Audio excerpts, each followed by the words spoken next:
Welcome to Reflections, a program where we discuss values and virtues for the transformation of the individual and the society in general. I am Father George Ehusani, and today I have with me Professor Ajayi Robinson. Prof, you're welcome. Thank you very much. They say we shouldn't... yeah.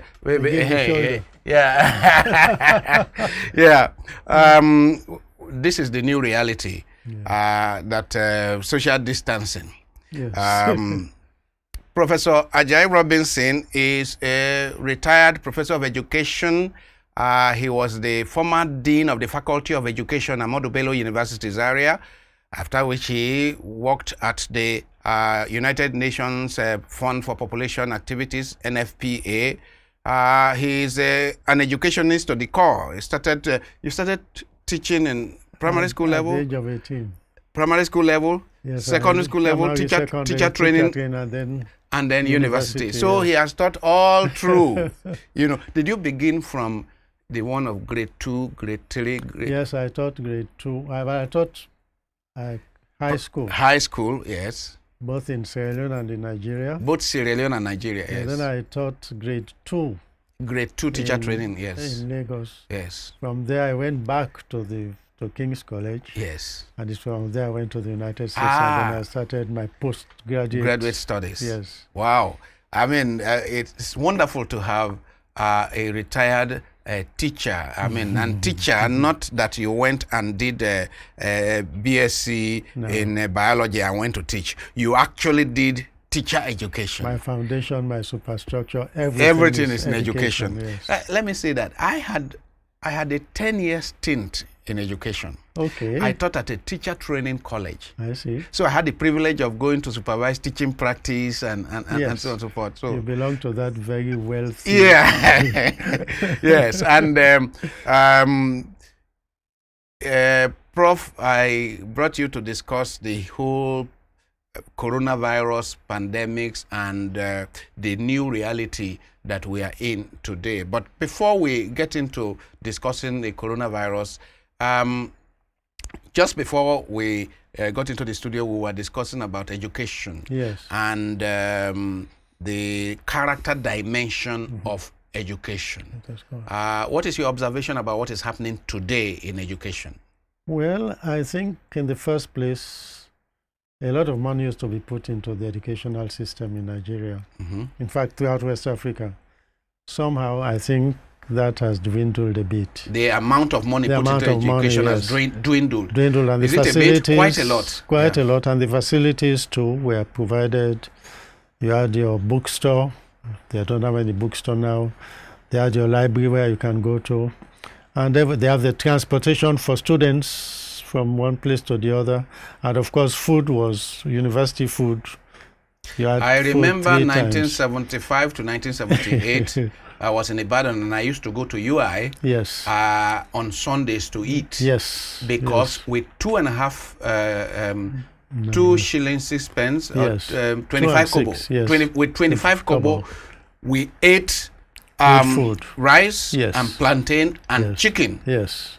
I mean, those of us who went from outside to And when my son was in Ife 2, and I think when she was in Ife 2, we went to it in the student union, cheap but quality food, healthy food for that matter. Yes, we are missing all that today. Yes. And university education today, you said what we are seeing, the crowd, even the quality of people who are teaching in many cases now. Well, it's a very strong word, but I'm going to use it. Some of them are misfits. That is, they qualified for something else, but because there is no job, education becomes like a stopgap for them. So a number of those who are teaching in university should not have been teaching in university. So that dedication is not there. That sacrifice for your salary is not as good as the other professions, but there are many other things that money couldn't buy.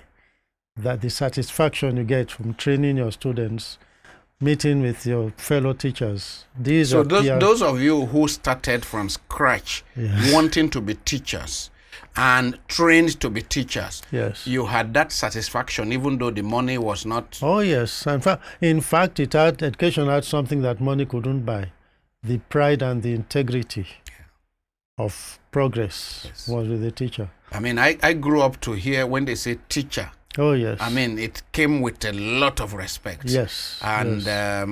They didn't have money, No. but they often had a lot of students around them that parents gave to them to raise. Exactly, and the integrity and the respect and the support from parents. Yeah. The respect, I mean, when you're a teacher, you're like the leader in your society. Mm-hmm. I don't think that integrity is still there. So the teacher was a person of influence. Oh, yes. A person of integrity, and on Yes. account of the integrity, was a person of influence. Yes, and also a guidance counselor. So many people, parents came to the teacher for one solution or the other for their family or the children.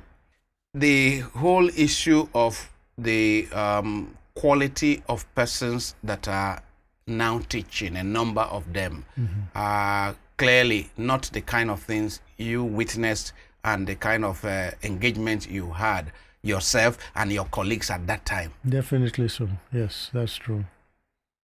That's true. I just hope that the society can do what we must do, the government, the leaders must do what we must do, so that we can perhaps regain part of the respectability for the Yes. teaching profession, for education, you know. Well, it's a question of leadership, and it bothers me that these very people who are now in power They went through good education. this kind of grill that we went through.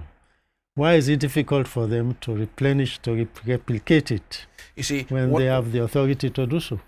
UNICEF has a recommendation of 26.5% investment in education in every country. That's right. Yes. I'm told that we don't have up to our budget. We don't have up to 7-8% of our budget for education. That's the point. I remember some years ago, quite a long time ago, education in Nigeria used to carry one of the largest budgets. Yeah. You know, even before this free education came. Yes. Even before free, yes. Even before free education, education was satisfactorily funded. Sweden. Yeah. Sweden is one of the perhaps best showcase for education today. Yes. These Scandinavian countries, Sweden, Finland, Denmark, they are heading towards 40. That's right. 40%. 40%, yes. So they have the future. I mean, it's clear that they have the future. Yes, because education is the foundation of all developments. Well, we pray that something will happen. Some leader will come and turn things around. But back to the issue with which, for which I called you. Yes. We are in midst of quite some global anxiety, panic over the coronavirus that is devastating populations from China to the United States to Italy to South Korea and now South America and now Nigeria. Yes. What do you think is going on? Well, it's a debacle, I should call it. And I think it's also like a test of the human race. A test of the human race. And a lesson to us. Aha. I think parts of the human race have gone beyond the level to which we should. When I remember I was young, well, not as young, but when man started going to the moon and to the other planets, surveying the other planets, we began to wonder, God, what do they bring back? What would be the poisons or whatever do they bring back? There may be risks to the earth when human beings start. Yes. We haven't finished using all what God has given us, both going. space and resources-wise, on this planet. We are going to other planets. And certainly I think that look at what is happening in the sea. Because the deeper down we go, the more confusion we cause with our fishes. Yeah. Many factories now empty their waste into the sea. And you can imagine what dangers that. I never thought about it. That you see, as you go beyond the Earth and you go to Mars and you go to Jupiter and Moon, who knows what they come back with? That's the point. I remember it was Nixon then who was in president. Yes. The very first time they went to the moon, they said Apollo. They brought some dust from the moon. They brought us some dust. Yes. people were not happy about it because nobody knew what the consequences of this dust from the moon. And the constituents too, and what contact with that dust can cause do for to humanity. our system. Yes. Yes, remember that very now, well. with the coronavirus pandemic, what they are saying now is that older people, I mean, you are 86 by the grace of God. Oh, yes. They are saying that older people like you are at greater risk. And that younger persons, people in their 20s and 30s, have the immunity, Yes. and are less likely to fall. And they are even giving the example of Italy, because it's an aging society. Yes. Perhaps that may be the reason why so many people are dying. Devastating. And the old people's homes, the elderly homes, are getting emptied of people because of this pandemic. Yes. Well, the point is, as you grow old, you lose your resistance. As you grow old, you lose your resistance. Therefore, we are more prone to getting infections and so on.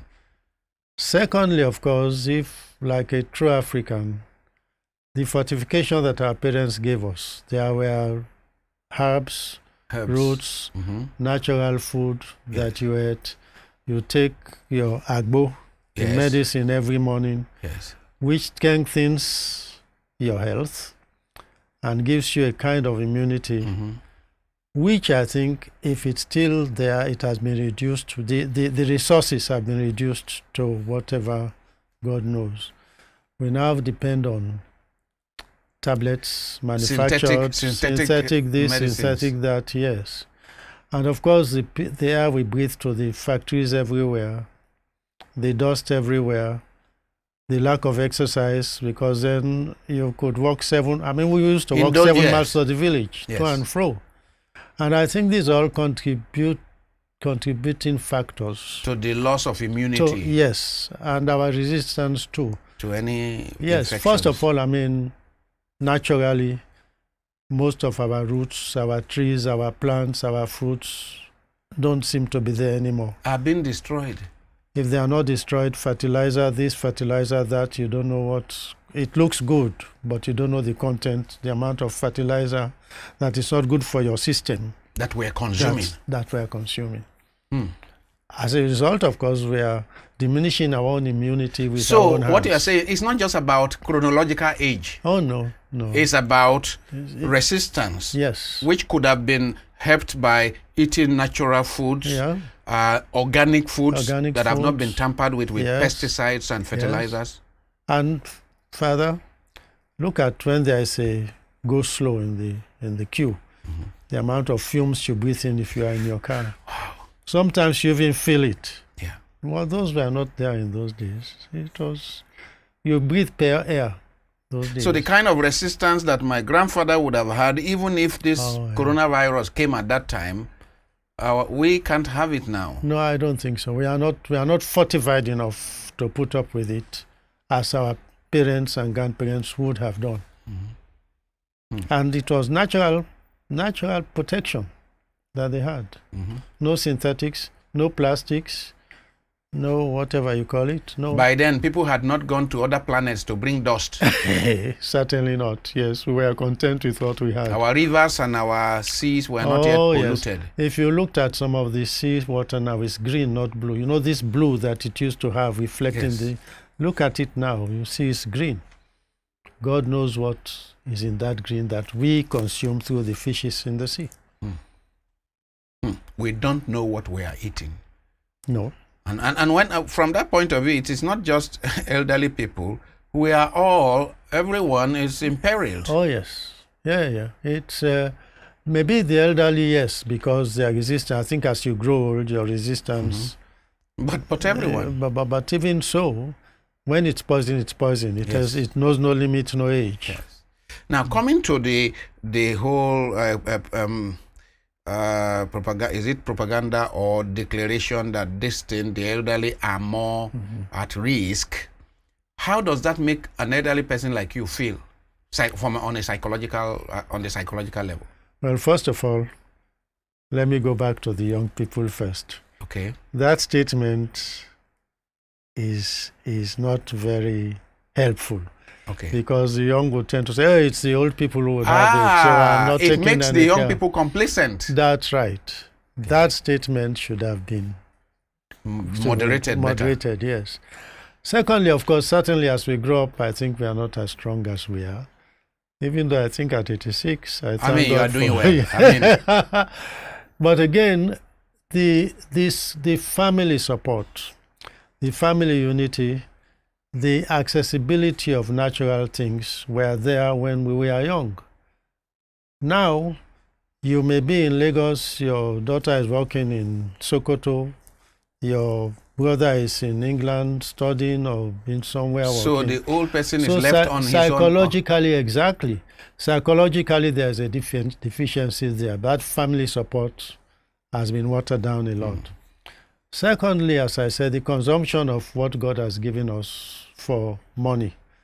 These natural things that we used to have, they have been reduced considerably. I'm not sure about population explosion, but I think in those days, there was natural, what do you call it now? There was natural, something which you don't have to give birth until your second, your child has become 2 years old.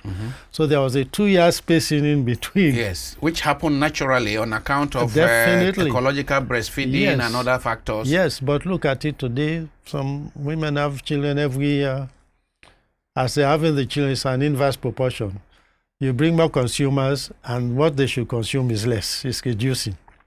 So I think but let me go back to the age factor.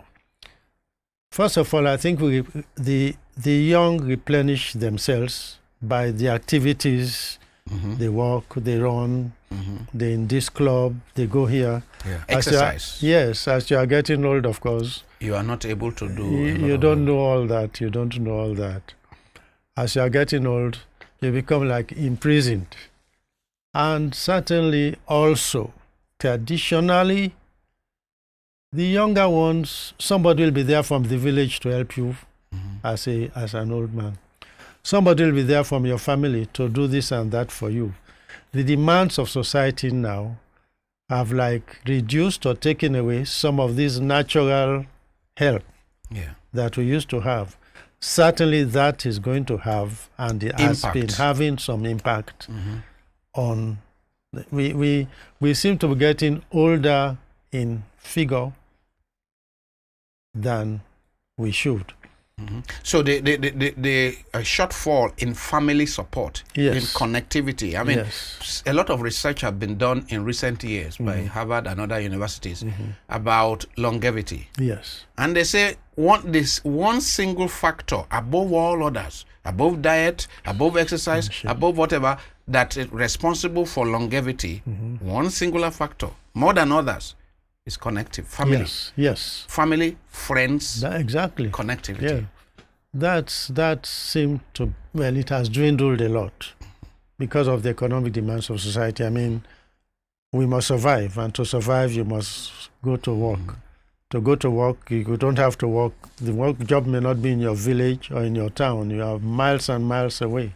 Yeah, but talking about this connectivity, connectivity or connectedness and its family life and so on and so forth. When people are getting older, can our society be organized to be able to accommodate older people within the family setting, even in the city? Well, that's a difficult question, because to organize that to fulfill that aim, it's not just getting old people's home. No, that's what I'm saying. Can families be organized? Well, I'm not sure, because the economy is expanding so much that is economy, transportation, job demands. These things have such power that even if you want to be seeing your grandfather every Saturday, you may not be able to, because you have to go to work to overtime, or you stay so far away that it's expensive for you to come back from Now that science itself is showing us that if we are more connected, we are often more healthy. That it is not just the food we eat or the air we breathe, but also the warmth we receive from significant others. Yes. Now, if science has proven this to us through research, is it not possible that we actually, in our planning, in our urban planning, in our, the way young people setting up in life, the way they plan their lives, to, for example, to have situations where people know that as my father is aging, as my mother is aging, it will move in with me. Will move in with me, and it is part of that. We can make it part of the family. Part of we can make it a matter of design and not something that just happens upon us. Yeah. Well, let me go. Let me take a long stretch. First, technology. Technology has its very positive things, but it's doing one thing. Technology is reducing that human relationship and interaction that we're talking about. That not only talking about, but that, as you said, the support of the family, the result of the support, the advantages that they're coming together as human beings, not from the computer, not from the from the phone. Yeah. Yes, but actually, relationship. Human personal relationship has reduced and will continue to be reduced. That bothers me, because many of the stories I learned, many of the leaves or the medicines I learned from my parents is because every evening your mother will sit you down, buy peanuts for you and tell you stories. You go to the village, you're helping your grandmother, they take you to the farm and show you this and that, and even send you to the farm to pick some of those leaves. To pick some, to get water, to come, because there's no... This appears to be create for me a distance, natural distance between the old and the young. And because of that distance, even if you live long, that support that is absent, that natural support coming together, interacting with each other, that is absent, your old age is not as pleasant as it used to be. But we all desire that we will age gracefully. Even the young person in his 20s or 30s is looking forward to aging gracefully. Yeah. That's why I'm saying, wouldn't it be good that we actually bring this discussion to the fore? Oh, I think we should. I mean, I will, if the Lord blesses me to reach my 80s and 90s. By God's grace, you will. I won't want to be abandoned somewhere. Definitely. I will want to be integrated, So perhaps this is a matter that society should begin to discuss. I have a problem with our urban planning. I have a problem with the way housing is organized, that it is for the unit, just the unit family, whereas we're coming from a culture where 3 generations lived together in one compound. Exactly, yes, you said it. Well, let me go back. The fact that I'm here is a good evidence. My children never wanted me to live alone. I felt I could live alone. And I'm even seeing they are putting their foot down now. Yes, we could live alone, but there is no medicine like the human coming together. Correct. There is no medicine like you wake up, somebody coming to say good morning to you. You feel like going to the kitchen to get water and you are not strong enough, somebody is there to give you that water. The human interaction I think, is the best medicine. It is. For many forms of diseases and failures. And the world, the material world, the technological world is taking us apart. Yes. And I think that is something we should look into. We should look into. I mean, we would perhaps need to have another session, Prof, I hope so. to discuss this dimension, because you are observing the world, haven't seen what the world was 60, 70, 80 years ago, and you are looking at where we are going. You are able to say that, well, technology has a lot of benefits, but if technology is taking us apart from one another, be very careful. Then each one of us is not only, I mean, you are in your 80s, I'm in my 60s, but yes. I will, if God blesses me, I will get there. Yes. So I want a more warm environment for myself. Yes. So it is not, you won't be saying this because you are getting old now. You'll be saying it for the benefit of generations. Those coming behind me, yes. On that note, we'll be bringing this program to an end. I've been speaking to Professor Ajayi Robinson, retired Professor of Education, retired Dean of the Faculty of Education at Ahmadu Bello University, who had worked in UNFPA, and he's still kicking at 86. He's still kicking. And you have plans. You are writing a book, isn't it? I have always written. Yeah, I'm writing about truth. I've completed one which you're going to see soon. Aha. So, I mean, that is to say, I mean, you are not stopping. You are walking. Aha. I thank so, God for that. we praise the Lord that Prof is walking, and some of these ideas you may need to put into writing. Yes. The little contribution I can make, let me make it, however small. Yes. With and the talent that when God we has see given people me. like you, we have hope that at 86 we will be kicking and be writing. And I can't score anymore. I can kick. Yeah. On this note, we bring this program to an end. Because of coronavirus, I may not be able to shake you to say thank you, but I bow and say thank you very much for coming to the studio. Thank you very much, Father. God bless you. It's better to be careful. Yeah. Thank you. Thank you very, very much. Yeah.